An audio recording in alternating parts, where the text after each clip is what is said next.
कुरान तो फरमा उहे औरतूं जंजा मुड़स मरिया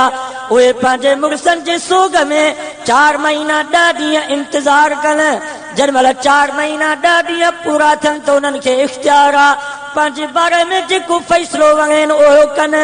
इहो मुड़सु हुन जो ख़तम थी वियो। अन निसाअकुम क़द तज़व्वजन तव्हां मरियो तव्हांजी मरण खां बाद तव्हांजे माइनि ॿियनि सां शादी करे छॾी। 4 महीना 10 ॾींहं गुज़रिया त पाड़े जे माइनि अची हुन जो मथो धोतो अखियुनि में सुरमो पाराए करे लटा पाराए करे तुंहिंजे घर मां पंहिंजे माइटनि ॾे वठी विया। हाणे तुंहिंजी मर्ज़ी आहे तुंहिंजो मुड़ुसु ख़तम। या त उहा माई जंहिंजो मुड़ुसु मरी वञे ऐं हुनखे हमल न हुजे पर उहा औरत जंहिंखे हमल आहे कुरान थो फरमाए उलातुल अहमाली अजलुहुन्न अन यज़ान हमलहुन्न।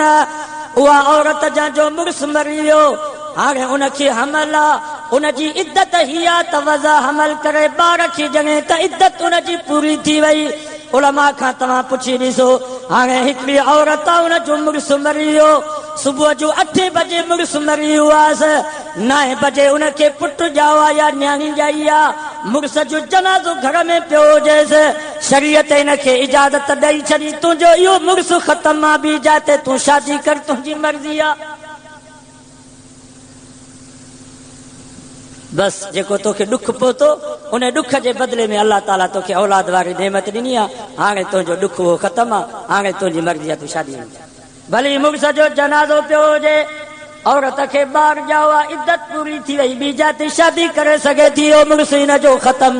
इन जे करे मुंहिंजे सोने अली साईं फरमायो अन निसाअकुम क़द तज़व्वजन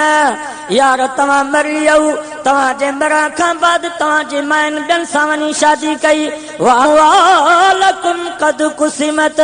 तव्हांजा माल ॿियनि में तक़सीम थी विया वदुवरकुम क़द सुकिनत जेके तव्हां शौक़ मां जॻहूं ठारायूं बंगला ऐं मालातूं ठाराया यार उन्हनि में ॿिया पिया ठाराइनि असांजो हवाल इहो अथव त क़ब्र मां आवाज़ आयो सोना अली तो सच फरमायो आहे पर हाणे असांजो हवाल ॿुध असां मरी वियासीं मरण खां बाद क़ब्र असां ते आड़ा हमला कया जो असांजा कफन सड़ी विया असांजा वार छणी विया असांजो गोश्त ॻरी वियो असांजा हॾा मिटी थी विया क़ब्र असांजी काई शइ बचाई कान्हे का जेॾो कहिड़ो क़ब्र जा असांजे मथां हमला हा पर वमा अनफकना फ़क़द रबिहना जेकी असां नेकियूं ऐं चङायूं कयूंसीं अल्लाह जे नाले ते जो कुझु असां दुनिया में ॾिनोसीं उनजी राहत अॼु बि असांजे हॾनि खे मिले थी पई। बसि इहे नेकियूं तव्हां असां सां गॾु